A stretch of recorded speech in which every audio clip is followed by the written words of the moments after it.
Bonjour. Freddy, le fils du gérant de la meilleure académie du kung-fu, a une vie facile. Il utilise ses compétences pour se divertir et pour gonfler son ego. Le problème, c'est que son arrogance va trop loin, et maintenant il doit passer par l'humiliation et un entraînement dur pour regagner le respect perdu. Devant nous se trouve un maître du kung-fu réputé qui possède une technique spéciale appelée Devil's Kick, ou le coup de pied du diable. Il gagne en tant que tueur à gages et c'est vers lui que les gens se tournent s'ils veulent écarter les meilleurs combattants de leur chemin. Thunderfoot, comme il s'appelle lui-même, reçoit une autre commande. 500 $ pour la mort de Charlie Way, le champion fort d'Orfist. Le tueur à gages trouve sa victime en plein milieu d'un entraînement alors qu'il brise des bûches avec de puissants coups de poing. L'homme a entendu parler de l'invincible Thunderfoot et de son coup de pied diabolique. Effrayé, Charlie Way propose de doubler le prix pour rompre le contrat, mais Thunderfoot est catégorique. Charlie Way arrive à résister à l'assaut pendant un certain temps, mais les poings ne sont pas à la hauteur des jambes, et dans un saut en hauteur, le tueur termine son adversaire avec son coup qui a fait sa renommée. Un cours de kung-fu a lieu à l'académie. Le maître laisse son assistant le remplacer pour le cours. Un des étudiants se moque du remplaçant derrière son dos. Les magouilles du garçon sont punis par son ami, qui dénonce tout de suite le tyran, le fils arrogant du maître de l'académie, Freddy Wong.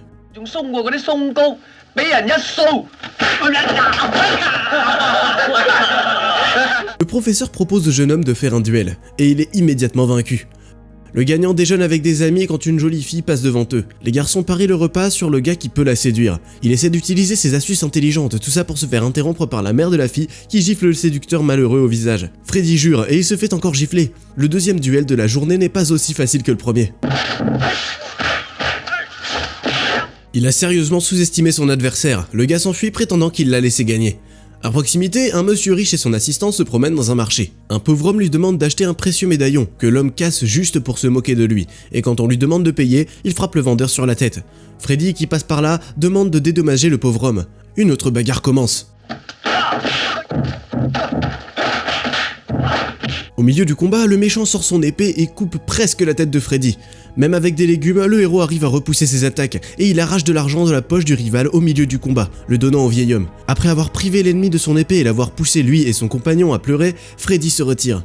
À la maison, il découvre la fille et sa mère avec qui il s'était disputé au marché et il est horrifié d'apprendre qu'ils sont sa tante et sa cousine nouvellement arrivées.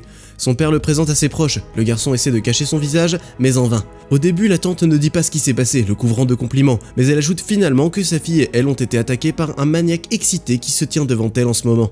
Le père déchaîne sa fureur sur son fils, mais avant de pouvoir en finir avec lui, Monsieur Lee fait irruption dans la maison, amenant son fils sur une civière avec des jambes et des bras cassés.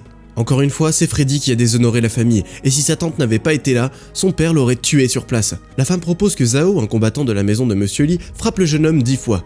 Freddy n'aura qu'à esquiver et ne pas l'attaquer en retour. L'accord est exécuté, mais Zhao délivre un coup traître supplémentaire. Sa tante défend le neveu, et maintenant c'est au tour de Freddy d'attaquer. Zhao est envoyé pour se faire soigner juste après son maître, et Lee et ses assistants s'en vont avec rancune. Le père de Freddy le loue, mais il se retient toujours de l'étrangler de ses propres mains. Sa tante intervient à nouveau et propose de punir son neveu avec une formation. Le garçon doit rester 5 heures dans la position du cavalier, et il est assigné à résidence sous la supervision du professeur suppléant précédemment battu. Le serviteur du père se moque du garçon et il verse de l'eau bouillante dans des bols. Oui, si tu te bats avec tous les autres citoyens de la ville, tu te fais des ennemis. Mais le gamin a aussi des amis, et l'un d'eux met un banc sous lui. Mais comme la chance l'aurait voulu, son père arrive avec un bilan de santé et il l'avertit que l'oncle Sohai viendra et enseignera enfin quelques manières au garçon effronté. En attendant, celui-ci doit subir une nouvelle punition. Son ami vient à nouveau à la rescousse en apportant de la nourriture et en libérant le garçon. Il lui dit que la cruauté de l'oncle Sohai est légendaire et les amis s'échappent ensemble. Freddy n'a rien mangé depuis longtemps et il a très faim. Les amis entrent dans un restaurant local et notre protagoniste s'assoit à côté d'un homme étrange pour remplir son ventre à ses frais. Après un repas chargé, le gars essaie de s'enfuir, mais son bluff est exposé. Il s'avère qu'il essayait de tromper le propriétaire du restaurant. Un gardien géant surnommé Gorilla rejoint les serveurs pour donner une leçon aux voleurs. Ils battent Freddy jusqu'à ce qu'il ne tienne plus rien.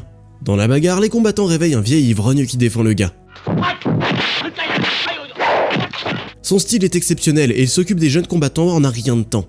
Pendant que tout le monde est occupé, Freddy ne manque pas une occasion de se bourrer le ventre à nouveau. La paire s'échappe et le vieil homme s'alimente immédiatement en alcool. Le vagabond se présente, Monsieur Sohai.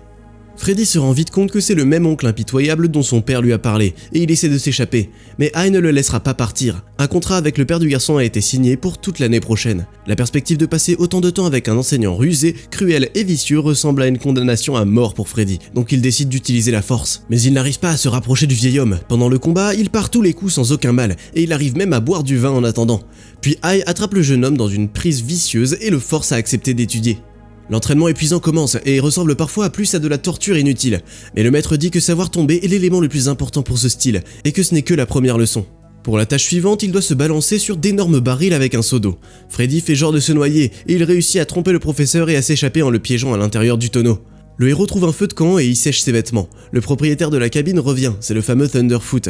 Il demande à Freddy de partir, mais le garçon n'écoute pas, comme d'habitude. Le maître des coups de pied insulte le style de Freddy et son professeur perd. Il ne peut pas rester impuni, donc le gars se bat jusqu'à la fin, tombant à cause des coups, mais se relevant encore et encore.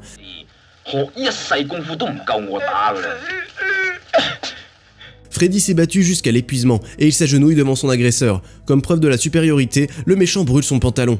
Vaincu et sale, il n'a d'autre choix que de s'enfuir en sous-vêtements. Il est humilié et submergé par la haine et le ressentiment. Ses émotions lui donnent de la force, et il retourne auprès de son maître pour suivre la formation. Les nouveaux essais, encore une fois, font que Freddy doit se plier, tomber et se faire battre sans fin avec des bâtons.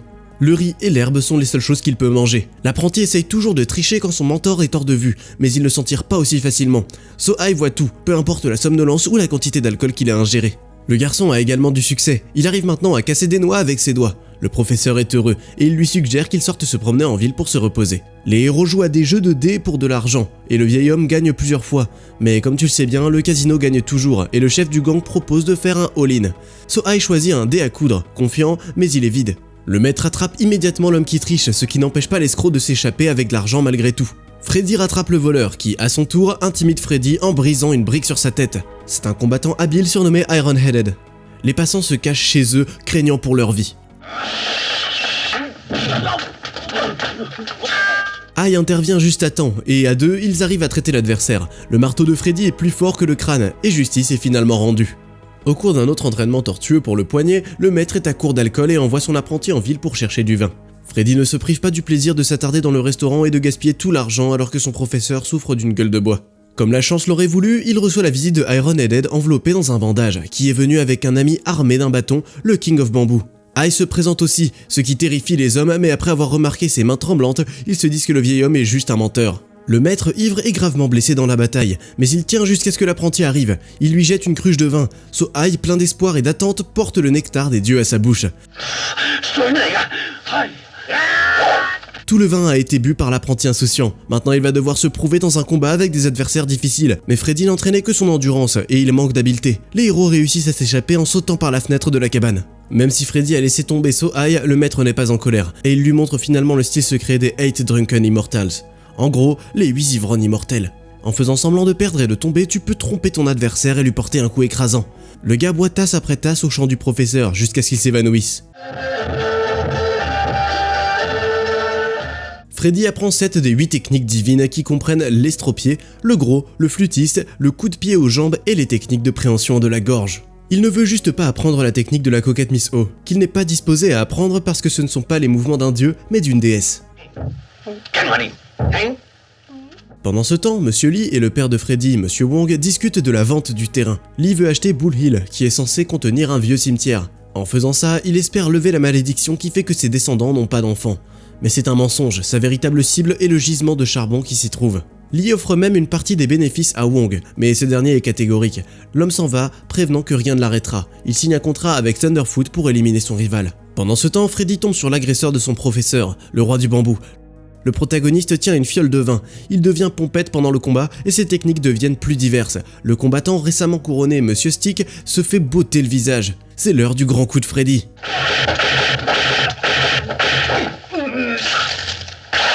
Joyeux, il prend 2 tonneaux de vin comme cadeau pour le maître, mais il ne le retrouve pas dans la cabane. So-Ai a laissé une lettre, le maître a tout enseigné à Freddy, et il est temps de se séparer. Mais il se montrera sûrement si besoin. Pendant que le héros essaie de se changer les idées, Monsieur Wong est attiré vers la colline, où Thunderfoot l'attend, prêt à exécuter sa commande. L'assassin rend hommage au maître qui a recueilli de nombreux apprentis, mais l'argent est primordial. Le vieux combattant est vaincu et s'allonge sur le sol. Mais le tueur n'a pas le temps de finir son contrat. Freddy et son jeune frère se présentent, suivis de son oncle qui ne veut pas rater la partie la plus excitante. Freddy fait quelques tours avec une bouteille et il atteint la condition nécessaire pour démontrer toute la puissance des 8 dieux. Ses mouvements deviennent de plus en plus imprévisibles et le professeur le conseille en même temps qu'il est préférable de changer de position. Mais les techniques de la flûte et de la prise ne lui font pas honneur et il prend quelques coups.